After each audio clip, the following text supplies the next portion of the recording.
mechanics, bridge builders, operators, and drivers. Start your new career today. Constructors offers great pay, health, dental, and vision insurance, paid time off, paid holidays, and so much more. Join the crew today and be a part of Nebraska's oldest paving company dating back to 1908. For a complete list of openings and to apply online, visit constructorslincoln.com. It's getting nicer outside, but it's still hit or miss in the spring on golf weather.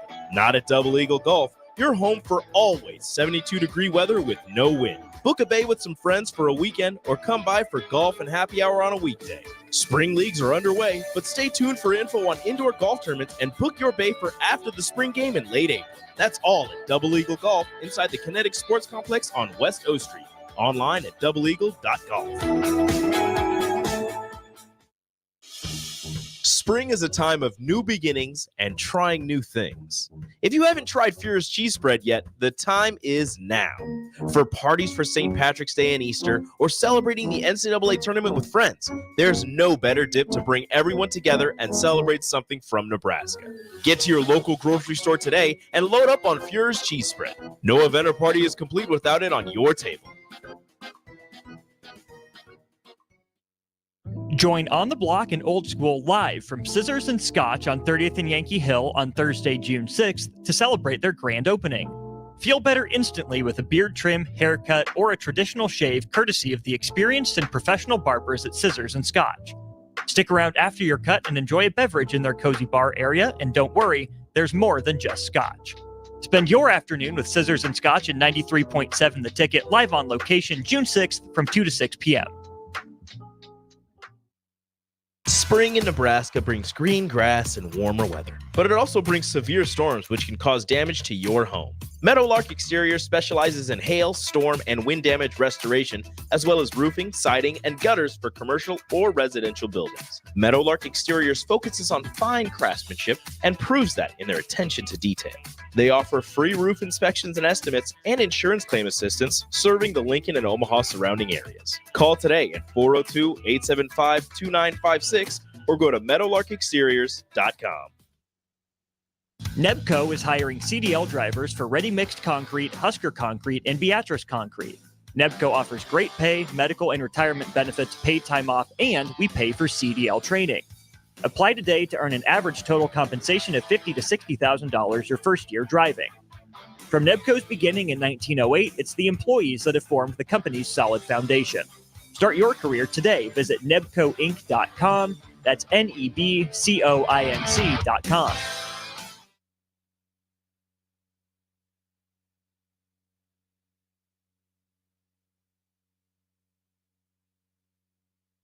Coming at you live from the heart of Lincoln, America. This is the Don't Punt Hour with former Nebraska receiver. Throwing over the middle, completes the pass. He's got speed to the end zone. Touchdown!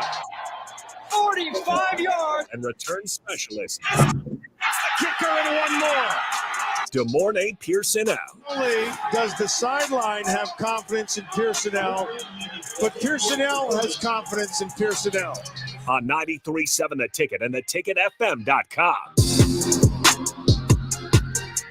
All right, welcome back in to Two Ticket Weeknights. This is the Don't Punt Hour. We got the host, as always, DeMornay Pierson-El, streaming in. And again, if you guys ever want to join the show, Sarter Heyman text line, that's 402-464-5685. If you want to put a face to the voice, Facebook, YouTube, Twitch, Twitter, and Allo Channel 961. And like I said before, we do got Royals on the airwaves. So if you guys want to join in the show like you did in the last one with one-on-one with EP, Sarter Heyman text line still going to be open for you. 402-464-5685. And when the Royals games wrap up, we'll be back on the FM airwaves. But let's go ahead and bring him in. DeMornay Pierson-El. We've had the spring game underway. We've got NBA playoffs, Stanley Cup playoff, the NFL draft. How's it going on this Monday night, man? It's going well, so a lot to talk about. Yeah, and I do want to ask you this. Me and DP were on the conversation. What to you is your best or favorite NBA call ever in a playoff moment? You said my favorite NBA call? Yeah, the call, the play that is iconic, that's burned into the back of your memory. For me, I'm a big fan of Damian Lillard over Paul George, half-court shot, and to go ahead and close out that series. I think it was even a sweep on the road, says goodbye to the OKC Thunder.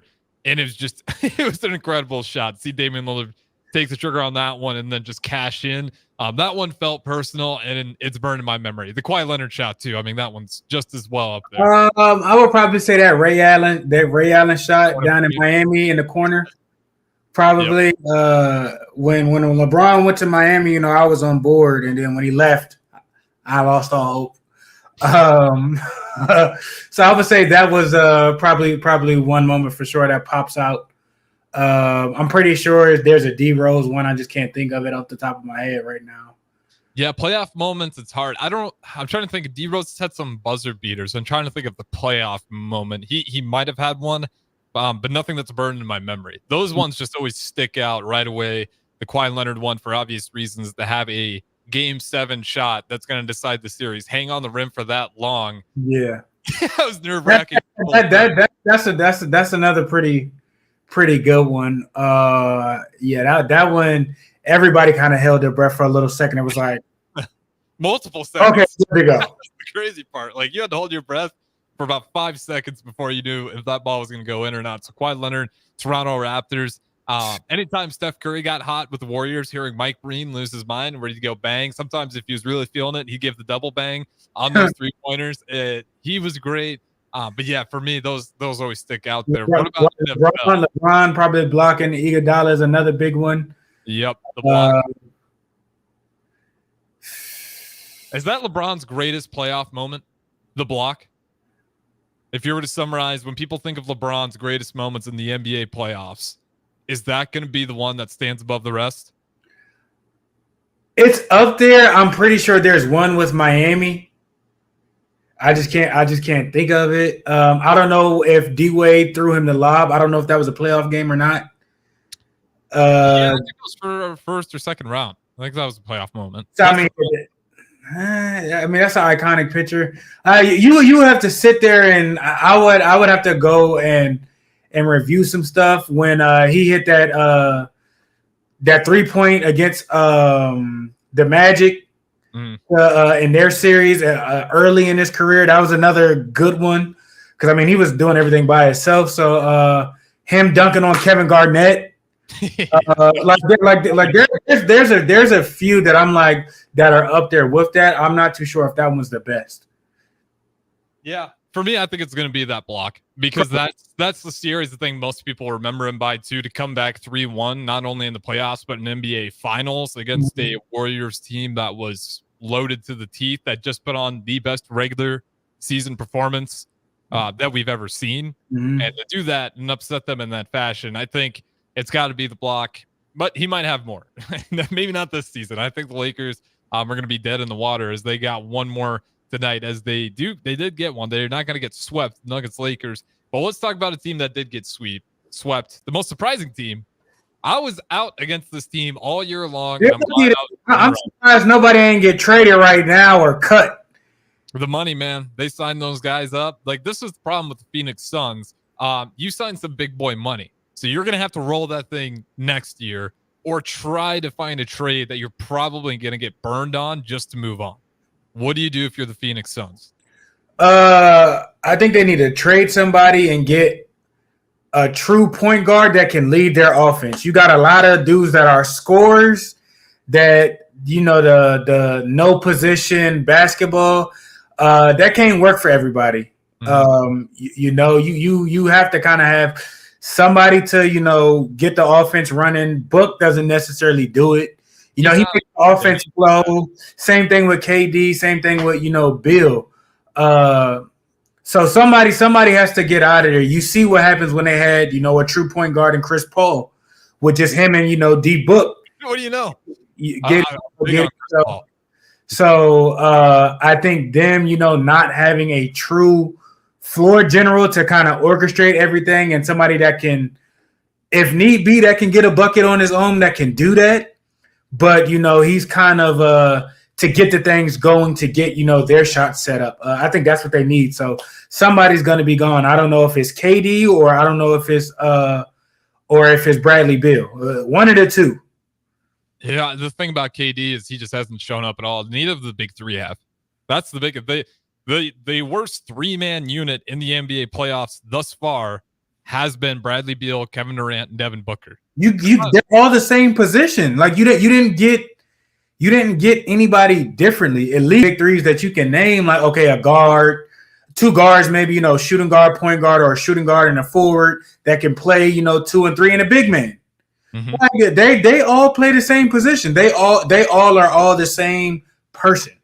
Like that, like they're different scorers. They bring different things to the game, but they all do the same thing. They don't do anything differently. They're even scoring wise, they're all a bunch of mid-range assassins. That's the other part. Like they all do one area really well, uniquely than the rest of the league, but they're all on the same team. They're all mid-range killers. Bradley Beal, Devin Booker, Kevin Durant, they can all get that shot off. But you don't need 3 of those guys on the same team, especially when you're lacking in the defensive department. You're lacking in playmaking. And that's why so many of their shots this year have been those mid-range ISO. They just don't have anybody setting it up. And that's what I thought when they got rid of Chris Paul. I'm like, I get it. But you better get a point guard in there that's going to fulfill that role. Nurkic feels like a dumb waste of money because you're not utilizing him at all. I mean, you have trying to set up pick and rolls with use of Nurkic that you spend some money on as well, getting eaten out of there. Too many people need the ball. It's 20 miles, not enough, not enough to go around. That's what their problem is. And half of them don't want to play defense. So they're just a run and shoot, a glorified, AAU team with a lot of big stars.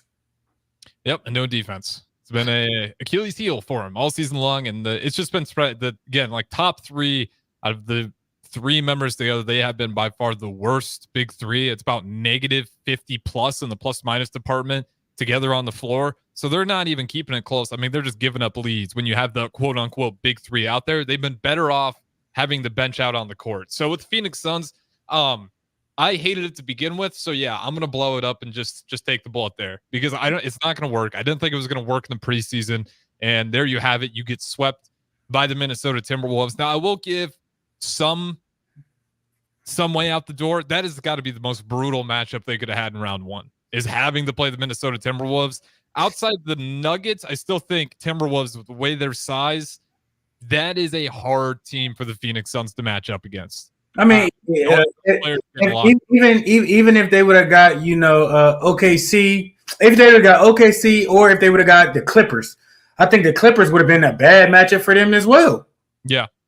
Most of them would have been. I think the Timberwolves stick out a little more just because their defense has been the thing that's really led them to that number 3 record. But again, yeah, maybe I see them beating the Pelicans, maybe the Thunder just by an age thing. But that's probably about the only 2 matchups I'd really give them. I don't like them against the Clippers and Mavericks. No, I just think they have a better chance than would be the Minnesota Timberwolves. But Minnesota Timberwolves, they are the first team to be done in round 1. They pull off the sweep. Anthony Edwards looks scary. He's talking trash to KD on the way out the door. If the Nuggets win tonight, they move on, and it's going to be a Timberwolves Nuggets, which most people are probably anticipating. They look scary. How certain are you that the Nuggets can hold on? Or are you starting to maybe look at this series and give it a 50-50 or maybe even favor the Minnesota Timberwolves? That series, it's probably 51-49. Like it can go. Just because they're on a roll, they're a physical team, so that aspect will test Denver. Denver kind of would have to be, not playing lights out, but pretty close to it. I think that'll give them a good match, and then kind of after that, it'll be smooth sailing to the finals if they get past them. Mm-hmm. It's gonna be fun to watch. I think Jokic, that's obviously the problem for the Minnesota Timberwolves. I mean, he just destroyed them in a late season game that mattered. I mean, it didn't matter. They're fighting for those seedings as it was towards the end there for Western Conference. And Jokic just obliterated them. Put up 40-plus points on extremely high shooting. Only missed less than a handful of shots. Rudy Gobert, Karl-Anthony Towns, I didn't have an answer for him. But I will say Anthony Edwards is going to be the key guy in that one. Because if you can shut down Jamal Murray and just make it an all Jokic team, or if you don't let Gordon get hot, because people be free.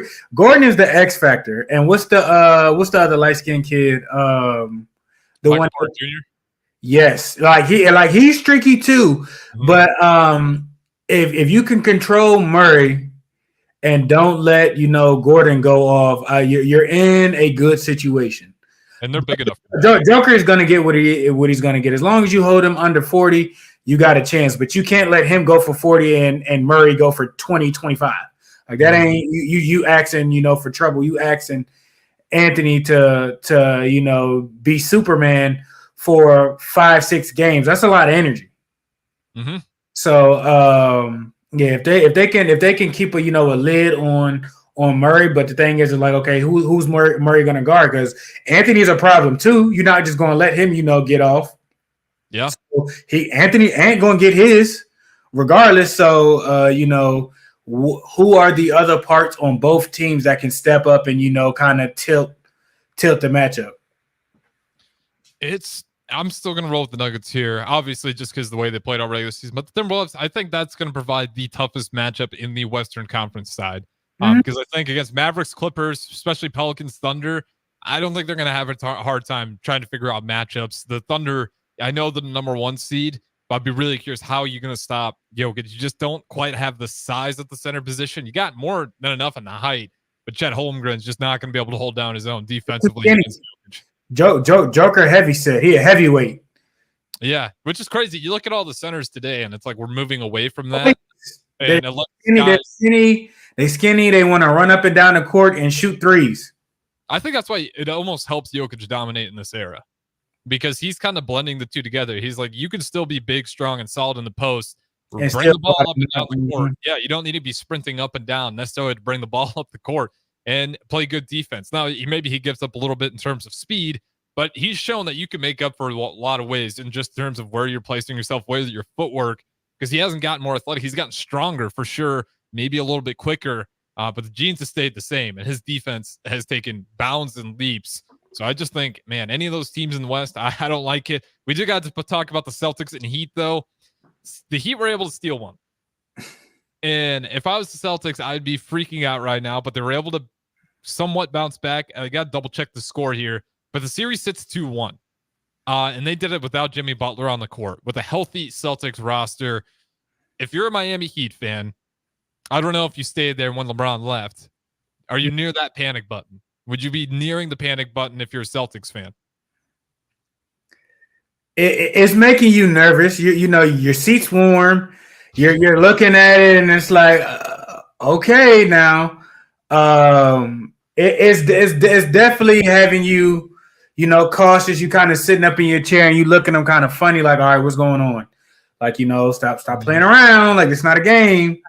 I wouldn't say an all-out panic, but it's definitely cautious. It's something that you keeping your eye on and watching. Yeah, and they do got a 10-point lead right now. It's the second quarter of about 7 minutes ago. So the Celtics, if you can get to 3-1, you're feeling a hell of a lot better. And then you're going back to Boston to try to close things out. This is just where we are in the NBA too. And there you go. They got another one. So 41-29. But the 3-point volatility has just made these playoffs borderline impossible to predict, because how they stole that one game without Jimmy Butler is they're going to shoot about 54% from three. Good night. I don't care who you are. Sometimes I do worry if that hurts the game, because volatility is at an all-time high.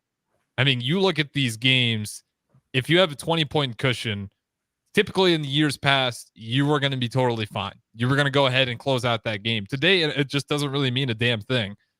With the way the game's going today, with the 3-point volatility, do you think we're just heading into an era of absolute chaos when it comes to the NBA playoffs? Because this volatility number and what teams are able to do in the playoffs, I mean, this season, they're about 10 points worse offensively than average, and it might swing up 10 plus points extra just because of that 3-point volatility. And right now it's down, but it does lead a lot of these series to just have these shocking upsets where you get a 14.5 favorite Celtics, but the Miami Heat come in just shooting the ball great. And last season, that's what the Miami Heat did. That's how they did it. They were a bad 3-point shooting team, but they turn it on in the playoffs and then find themselves in the finals. Can we expect more volatility going forward, or is this just a fluke year? I wouldn't say necessarily going forward, but if you're on, you're on. And if you feeling it, like it just may be your day or maybe your series, the game is more advanced, you got to be more precise. It takes a lot more skill, and, people are, producing and doing that. So I don't think it's going to be too much to sway it. But I think, it is something that you're going to see, I wouldn't say often, but like, here and there, it won't be anything that you're like not used to seeing it. You'll see it, but it won't be, instead of every other night, maybe, once a month or twice a month on both sides of, the Eastern Conference and the Western Conference. So I don't think it's anything to drastically change the game. But I mean, just to know that the fact that it can happen if somebody gets hot or a team gets hot. Yeah, there's at some point it's going to balance itself out. I think. I don't know where, but if we just go by the decades here, let's just look at the 3-point shot. So 1980s, the 3-point line actually gets introduced. It's there. And this was just teams' averages. They averaged, on average, 3.5 threes per game, an average about 1 made at a whopping 29% from the 3-point line. You move on, 1990s decade, they up the number. They're attempting about 11.4 threes. So 3.5 to about 11.4, making about 4 of them. Jump to the 2000s, keeps going up. 15.7 threes attempted, making about 5.6. 2010s, massive jump. 23.1 3-pointers attempted, making about 8.2 on average. And then you get to the 2020s, our era, averaging 34.7 3-pointers attempted, making it about 12.5 on average. That making 12.5 on average and shooting about 35 of them a game, that's what's leading to this insane volatility where sometimes it's great, but you do worry about a league where the regular season hasn't mattered nearly as much as it's mattered before. Just the way these games kind of turn out. I mean, how do you feel about this trend and just the amount of 3-pointers and the further correlation that the NBA regular season is having with the NBA playoffs as a result? I mean, it's a part of the game. The game is going to evolve. The game is not going to play. It's not going to be the same. For instance, just football. Last year's football season and what they're calling and the penalties that they're changing is already changed, for certain players and people as this year. So you'd be a little bit beside yourself to think, that, it's going to stay, one way. People are learning to adapt, and, that gives, somebody to hopefully, the new day and age of a Gary Payton to where people can just, lock down somebody or, cause havoc and something like that. I think, they're getting a little bit away with that, but it's also, an entertainment thing. People kind of want to see that and, they're selling, something at a premium level. So, like I said, I don't think it's going to be, anything over the top, but, people want to see, exciting shots and, pulling up from soon as you cross the half court. And it's only certain people, that's doing it. Not everybody is or whatnot. But, I mean, you also have shooters that are in the game to do that and whatnot. So, I mean, I'm not too worried or concerned or that it's going to get, overly outrageous because, you'll have people that can shut down somebody, start to make the team or, that are two-way players that, that you won't get those type of shots because, guys will be up in their face and whatnot. Yeah. And I mean, I guess I say all that just to say the way this 3-point line's going, and you can say it's a bad or good thing, but what just, I don't even say concern, but we are reaching an era where it truly does not matter how good your team is in the regular season. When you get to these playoffs, because of that 3-point volatility, it's just insanity. I mean, you can really lose to anybody just simply for the fact that they're shooting the 3-ball so well. And before I go to break, if I can try to find it really quick here, all I want to show is the advanced analytics of the game flow. And if you stack those up year by year, maybe I'll have to do it on the other side of the break. The volatility, and most people know what I'm talking about. It gives you the winning odds for that team, and it's just based on a line graph that moves up and down, and it kind of shows you the game flow of where it's going. Those things almost mean less and less. They show a good picture that you can be up with about 99% chance to win with about 10 seconds left, and it'll switch back the other way in a matter of seconds, quite literally seconds, as that Knicks 76ers game pointed out. So if you have the greatest team in the league, they're not safe at all. Is basically my point to wrap all this up. The volatility is a real thing. That's why you're seeing these crazy runs. And I said it before with Miami Heat, you're never going to see that again. I might have to walk that back because this trend, it's not going anywhere. So we're going to see more crazy upsets, teams that just catch fire at the right moment, because again, the amount of 3-point shots attempted per game has reached an all-time high, and that's really not going to be going anywhere either. But that's going to wrap it up for the NBA talk. On the other side, since we got the former Husker in Des Moines and Pierson-El, I do want to go ahead and dive into the Husker football spring game. Obviously, some excitement at the quarterback position, some wide receivers, even defensively, some guys to point out. But we'll do all that on the other side right here on the Don't Punt Hour on 93.7 The Ticket. NEBCO is hiring CDL drivers for Ready Mixed Concrete, Husker Concrete, and Beatrice Concrete. NEBCO offers great pay, medical and retirement benefits, paid time off, and they pay for CDL training. Apply today and start your new career with a $2,500 hiring bonus. From NEBCO's beginning in 1908, it's the employees that have formed the company's solid foundation. Start your career today. Visit nebcoinc.com. That's NEBCOINC.com. Sandhills Global is hiring. With their fast-paced, growing culture, they have hundreds of new openings in sales, marketing, traveling support, software development, web design, and more. Full-time roles offer a 4.5-day work week, along with flexible internships in most areas. Career and internship opportunities are available at our global headquarters in Lincoln, Nebraska. Find your fit today at www.sandhills.jobs.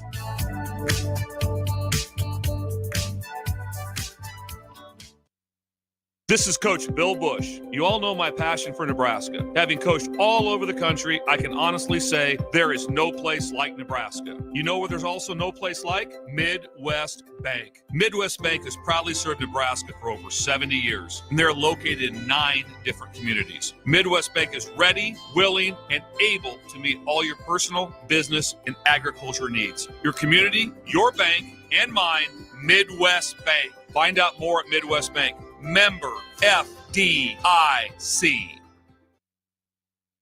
Your business runs like a well-oiled machine. It's important that your actual machines do too. Stern is here to make sure you don't have to worry about that. They provide solutions for heavy equipment and automotive fuels, lubricants, and equipment guard options. And with Stern's commitment to customer service for the past 40 years, you know you have a partner to help support your operations for years to come. Contact Roger at Stern Company by calling 1-800-477-2744 or visit them online at stern.co. Stern Company, where problems meet solvers.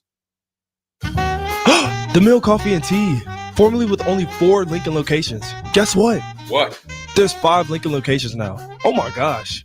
That's 25% more Lincoln locations than there used to be. Can you even imagine a world where there's only 4 Lincoln Mill locations? Feels like ages ago. We were all so young then. The Mill on 11th, located right alongside 93.7 The Ticket Studios, 1040 O Street. Hey guys, it's Bill Bush. Next Ag Appraisal and Realty has opened a new location in Pender, Nebraska, in addition to their office in Lincoln. The real estate world can be confusing, so why wouldn't you want an expert helping you every step of the way? If you're looking to buy or sell farmland in Nebraska, Kansas, or Iowa, give Ethan Sorensen a call today at 402-380-0432 or visit them online at nextagrealestate.com. Next Ag Appraisal and Realty with locations in Lincoln and now Pender, Nebraska. Where will your path take you, traveler? To seek fortune in a new career? Or on a journey to distant lands for a well-deserved vacation? Wherever you go, one distraction could spell disaster. You can change your fate, adventurer. Don't drive distracted. Paid for by the NDOT Highway Safety Office. If you're a homeowner or a business owner, you have a lot of projects, and no one has an unlimited budget or time.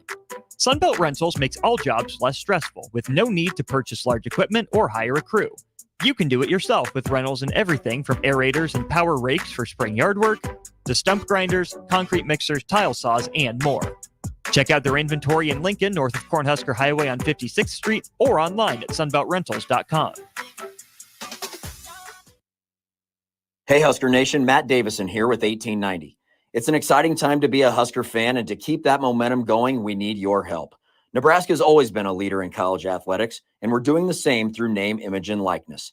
NIL is a unique opportunity for every Husker fan to have a direct impact on the success of our programs. Through 1890, 100% of your contribution goes to the student athletes. So go to 1890nebraska.com, choose your sport, become a member, and help the Huskers recruit and retain the best. Go Big Red. Go Hog Wild Pit Barbecue. If the week's been too hectic to even think about dinner, or your family can't handle one more night of leftovers, then it's time to let Hog Wild do the cooking. Hog Wild's family packs are one heck of a good deal for a complete barbecue meal loaded with all the smoked meats, tasty sides, buns, and sauces you need to feed your family. Order online at GoHogWild.com. Hog Wild Pit Barbecue, 3210 Cornhusker Highway in Lincoln. But don't be late, we close at 8. The need in our community, if you just look at the numbers, it's frightening. We're serving over 1,000 kids every day. With the passion of our people, I really feel like our potential to be of even greater service to kids and families who are struggling is just unlimited. But in order to have the greatest impact, we need all the help we can get from the community.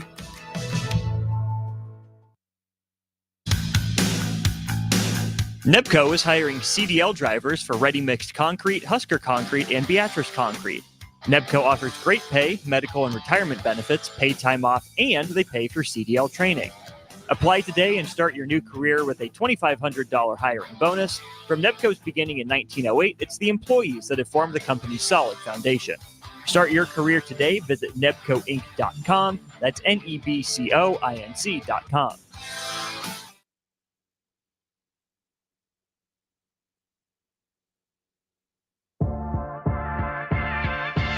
This is the Don't Punt Hour on 93.7 The Ticket and theticketfm.com. Here is your host, DeMornay Pierson-El. All right, welcome back into the Dump Punt Hour. Harrison Arns on the ones and twos. And before we go over to Husker football, I did just find the game flow of New York Knicks versus the Philadelphia 76ers. And I wanted to bring this one up because it just illustrates the insane era of basketball we are in. And this is why you got to watch streams. 402-464-5685. Sorry to him and text line. Facebook, YouTube, Twitch, Twitter, and Allo Channel 961. This game flow right here would have been the Reggie Miller three-point shots to come back in the playoffs. The insane level of just volatility at the very end here.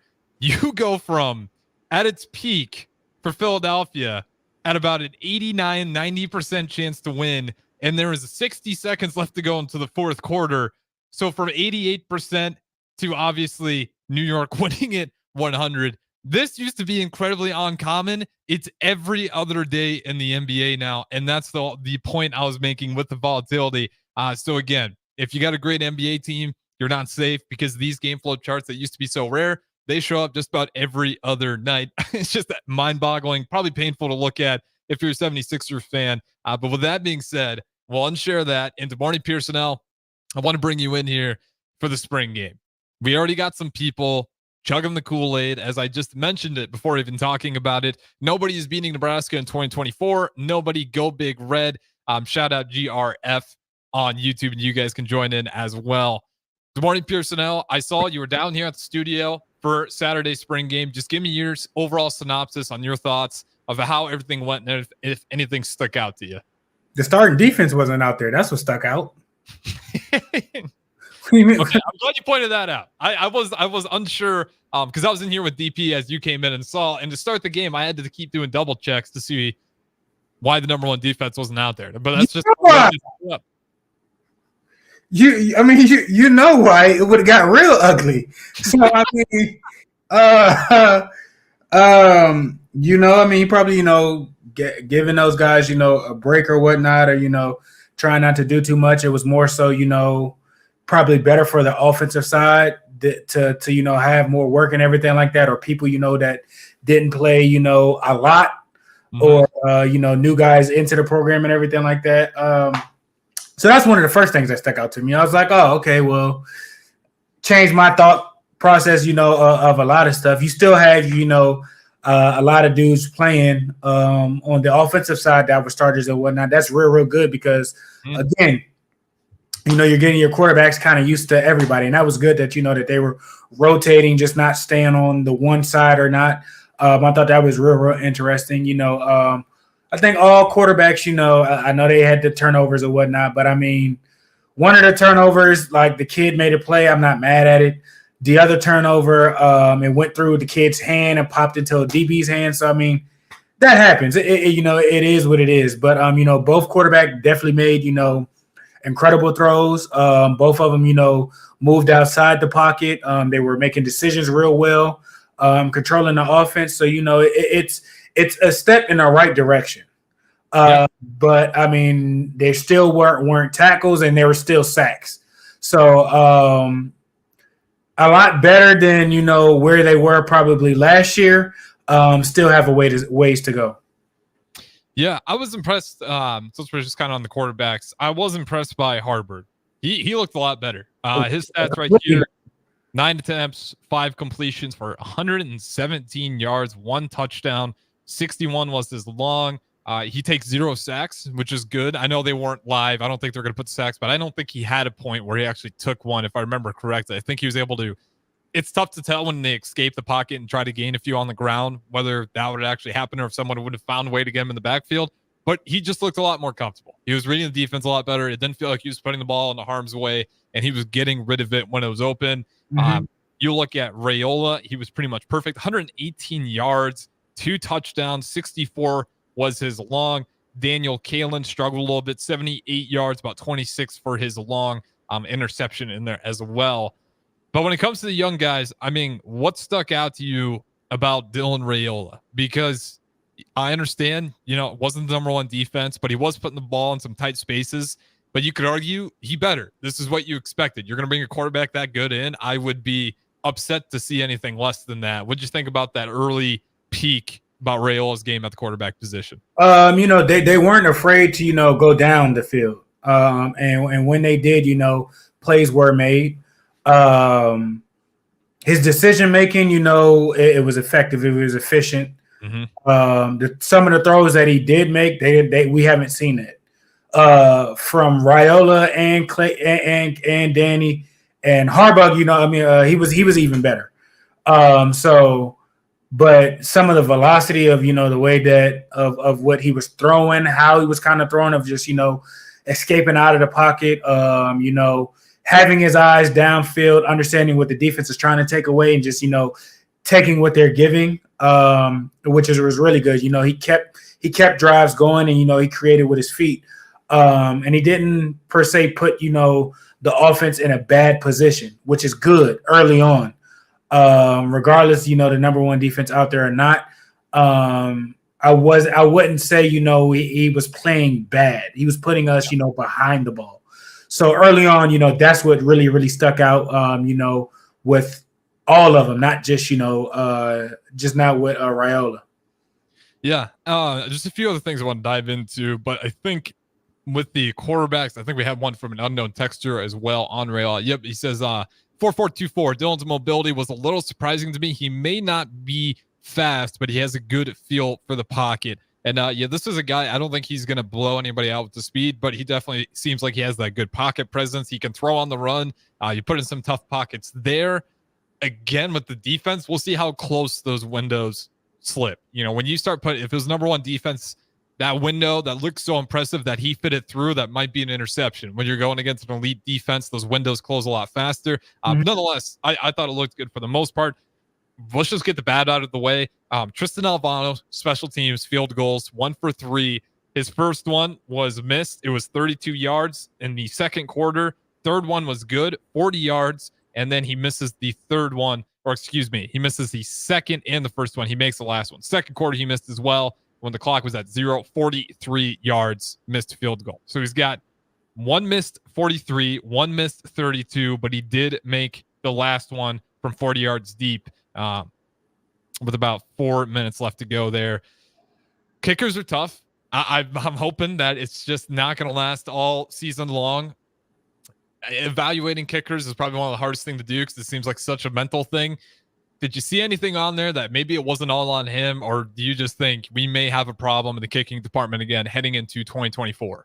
I'm just going to say it was just one of those days where he kind of, jitters, or it just wasn't his day. It happens for everybody. Exactly. So, I mean, it might have been just what it was. The good news out of the bad news is, even after he missed it, he still came back and, did make some. So he has the ability of that and whatnot. I'm just, gonna put it as that. They probably, work on things and whatnot and everything like that. So, I mean, it's kind of just to get things out. Mm-hmm. It's a big, exciting day. Emotions get to, going and whatnot. So I'll just stick it on that. I'm not hitting the panic button yet. But I'm definitely, watching it.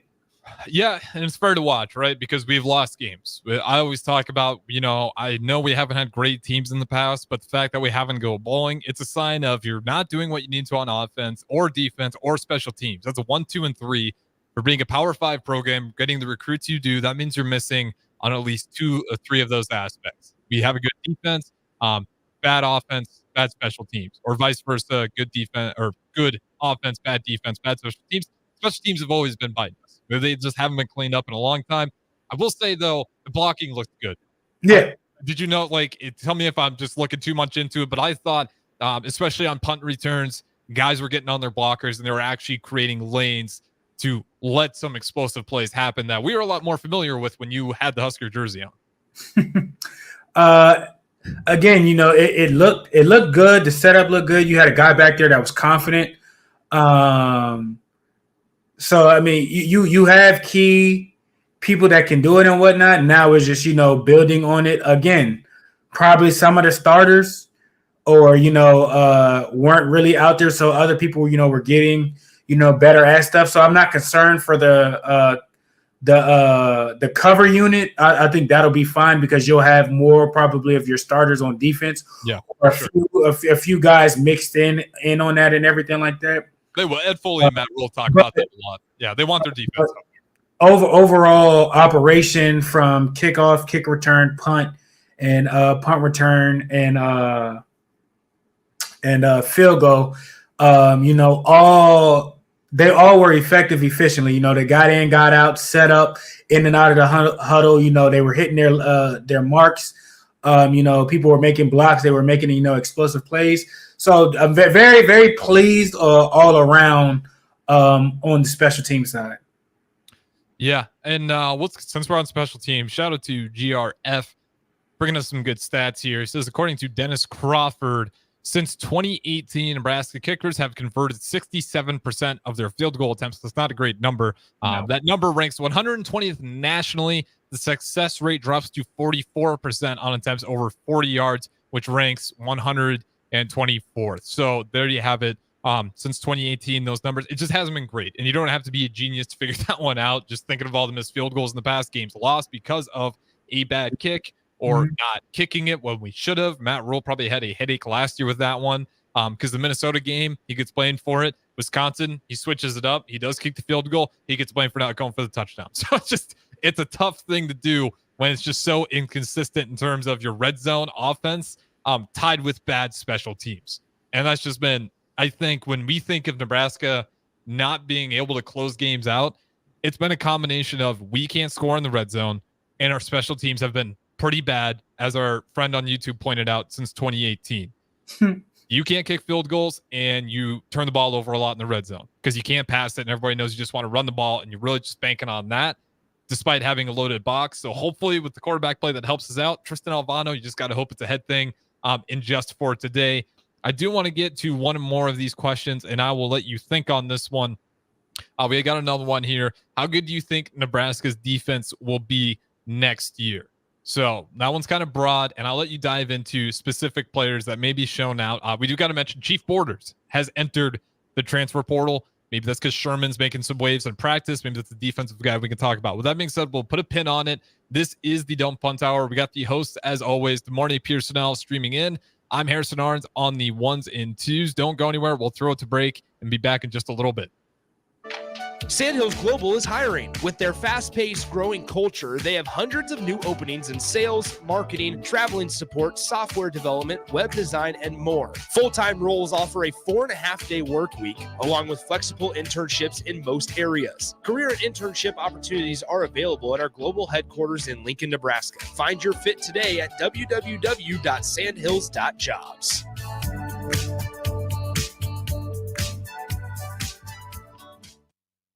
This is Coach Bill Bush. You all know my passion for Nebraska. Having coached all over the country, I can honestly say there is no place like Nebraska. You know where there's also no place like? Midwest Bank. Midwest Bank has proudly served Nebraska for over 70 years, and they're located in 9 different communities. Midwest Bank is ready, willing, and able to meet all your personal, business, and agriculture needs. Your community, your bank, and mine, Midwest Bank. Find out more at Midwest Bank. Member FDIC. Your business runs like a well-oiled machine. It's important that your actual machines do too. Stern is here to make sure you don't have to worry about that. They provide solutions for heavy equipment and automotive fuels, lubricants, and equipment guard options. And with Stern's commitment to customer service for the past 40 years, you know you have a partner to help support your operations for years to come. Contact Roger at Stern Company by calling 1-800-477-2744 or visit them online at stern.co. Stern Company, where problems meet solvers. The Mill Coffee and Tea, formerly with only 4 Lincoln locations. Guess what? What? There's 5 Lincoln locations now. Oh my gosh. That's 25% more Lincoln locations than there used to be. Can you even imagine a world where there's only 4 Lincoln Mill locations? Feels like ages ago. We were all so young then. The Mill on 11th, located right alongside 93.7 The Ticket Studios, 1040 O Street. Hey guys, it's Bill Bush. Next Ag Appraisal and Realty has opened a new location in Pender, Nebraska, in addition to their office in Lincoln. The real estate world can be confusing, so why wouldn't you want an expert helping you every step of the way? If you're looking to buy or sell farmland in Nebraska, Kansas, or Iowa, give Ethan Sorensen a call today at 402-380-0432 or visit them online at nextagrealestate.com. Next Ag Appraisal and Realty with locations in Lincoln and now Pender, Nebraska.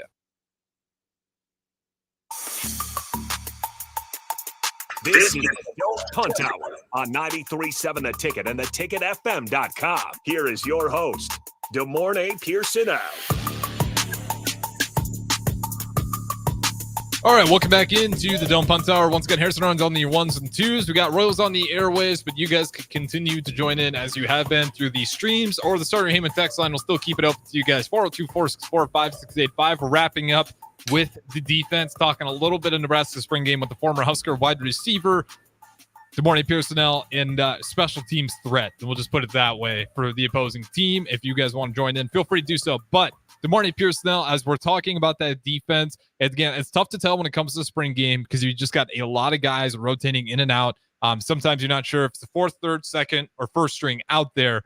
But what do you got on just your synopsis of the defense in the spring game and what you expect in year 2 of Tony White going ahead? They were in their right positions. Certain things that they wanted to take away, they weren't giving up. Even for that to not be the top unit, it still looked like everybody was in the right position, was around the ball, running to the ball and everything like that. So they looked real good. They looked sound. Now when you mix in that with what the top group is and whatnot, I expect them to be top 7. Okay. You went out there and you stated what you did that in 1 year with a group. Now you got you coming back for year 2 with pretty much the same group. You lost a couple pieces and everything like that. Everybody's more comfortable in the system and everything like that. They know what things are supposed to look like, what it's supposed to feel like. So I expect more turnovers. I expect flashy plays, tip passes. I expect to them to actually fly around and see ball, get ball. I think you might have touched on it, but I was going to ask you next. What's the next step for this defense to be elite? This was a good defense by all means last year. They struggled a little bit in the red zone. You can really nitpick at that one a lot if you want to, or you can kind of let go by the wayside. Just understanding a lot of turnovers didn't always help them out in those situations, giving that red zone efficiency, I think, struggled.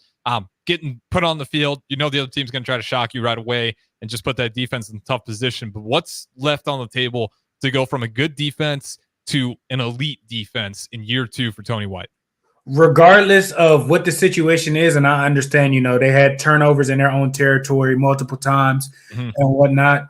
2 goals that I would say that would have them in the elite defensive category is having a season average of holding teams under 21. Yeah. You do that, teams can't get to 21. Those are winnable games. And they were pretty much, right there last year, with exception of a few games. But you keep them under 17, even if you make it to 17, if you keep them under 17, those are winnable games. So I think if they do that, that they can be in that talk of elite, and averaging 2-3 turnovers a game, whether if that's picks, whether if that's forced fumbles, or tip passes and doing something, so I think if they do those 2 things, at least averaging 2 to 3. I would like 3 because 3 turnovers, you should win the game if a team is turning the ball over that many times and whatnot. I think if you do those 2 things, you can point and kind of circle, okay, they're in the elite company of being a defense, being called an elite defense. Yeah, I think it's the takeaways. I think kind of what you're saying in the spring game that made me feel better. They're in the right positions. I think that was a lot of last year too. It's just the game speed and the confidence wasn't entirely there yet. You had Tony White even mention maybe moved guys around a little too much, kind of hurting their speed a little bit, maybe thinking a little too much. So in year 2, you're hoping a lot of the thinking's out of the way and then just go out there and make the play. And I will say, as we wrap things up here, I hope it's a defensive-led unit. I think it's going to be. I think 21 is a good number because they're pretty damn close to it last year. It's just the problem was our offense couldn't quite get over 21. But you look at the schedule, and you could say this again, probably by dozens of teams, but there is a real opportunity for Nebraska to be one of those. This team, despite not being good in the past, is making some serious noise and deserves AP poll considerations because UTEP, Colorado's probably the toughest one in there. Northern Iowa, Illinois, Purdue, Rutgers, Indiana. There's a real shot to go 7-0. Now, again, you can say there's about dozens of teams out there, but by no means is that a lineup that you are trembling over. Maybe Illinois is a little better than expected, maybe Indiana, but they're not going to be Ohio State, Michigan, Georgia, even USC for that. No. So there the last half of the schedule is what makes me nervous. Yep. And that's why you better get to that 7. I think given you might drop one unexpectedly, but if you can get to 7 there, hopefully the confidence is in place. Hopefully the defense is firing on all cylinders because then, like you said it, Ohio State, UCLA, maybe you feel pretty good about, but then USC, Wisconsin, Iowa. That is a tough end of the slate there. So you hope to take care of business early.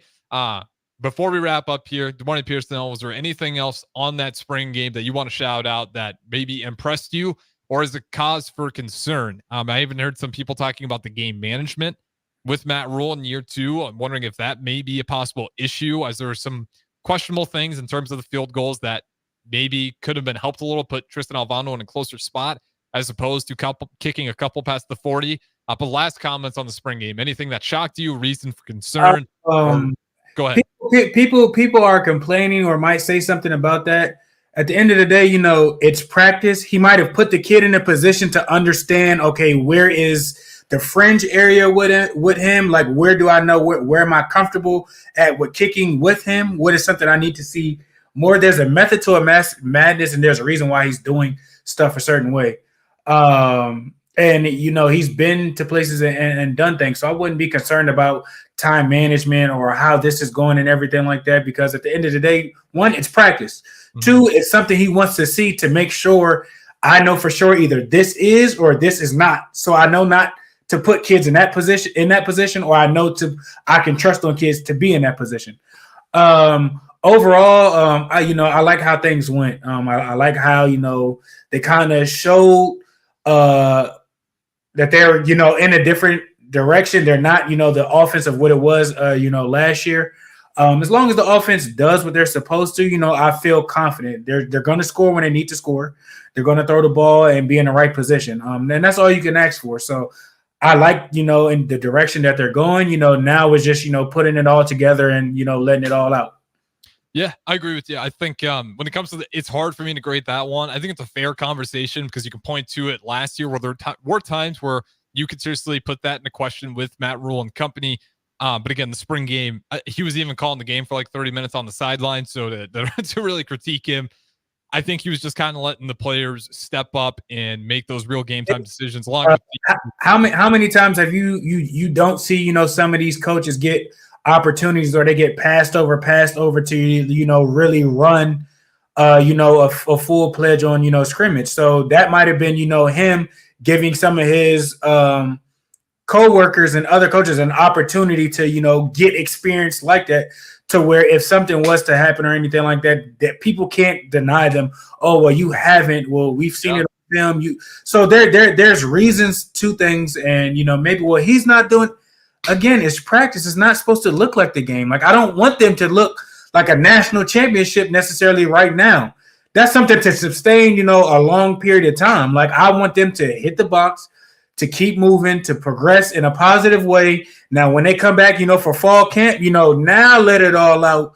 And the things that, we might have seen wrong or could have been done different is corrected. And they come into the season, hitting the stride and hitting things on all cylinders. So I'm not concerned with stuff. Again, he's not going to call it how he would original game because it's practice. Like you're too far out. So my expectations wasn't, as high as, oh, this is what we're going to look like. I'm like, no, I've seen flashes. I've seen good things. He showed, what each player can do. He showed, how they can move differently and how they look differently than last year. So that's a positive going into, fall camp. Yeah. And as we wrap things up here, the best way I can kind of sum it up here, and DP says it all the time, I'm sure you guys have heard it on these airwaves, but last spring game, I left with more questions. This one, I had some questions answered. I felt pretty good about some things. Sure, I can make some follow-up questions, but for the most part, I felt like I had some concerns, questions about players, aspects, what made them quote unquote good, great, good fits. A lot of it lived up. So I left this spring game with less questions. We're going to wrap it up here. This has been the Don't Punt Hour. Shout out to DeMornay Pierson-El as always for streaming in. Harrison Earns on the 1s and 2s, and Speed and Power up next. We'll talk to you in a little bit.